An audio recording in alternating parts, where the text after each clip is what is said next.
Moi, je suis convaincu que si on n'avait pas fait ça, on n'était pas capable de tenir les Jeux olympiques en 1976.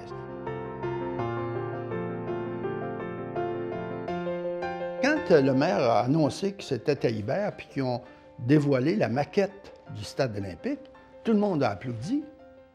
La préoccupation à ce moment-là, c'était pas de savoir si on allait contrôler les coûts de construction. La préoccupation, c'est de savoir est-ce que le budget de réalisation des Jeux, qui était de l'ordre de 250 millions, est-ce que ça, c'était réaliste?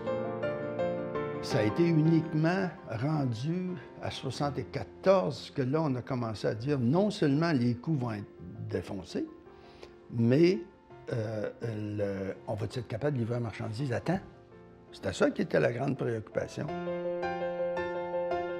Et c'est à partir de ce moment-là qu'on a décidé dans quelque sorte, d'enlever au maire Drapeau la réalisation du stade olympique, d'où est arrivée la loi qui a créé la Régie des installations olympiques, qui a fait que le gouvernement du Québec a pris la responsabilité, à partir de ce moment-là, enlever à la Ville de Montréal cette responsabilité-là.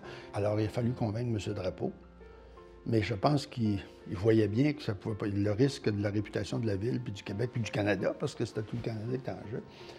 Alors, finalement, il a accepté, je ne dis pas qu'il a accepté de gaieté de cœur, mais il n'a pas fait d'objection.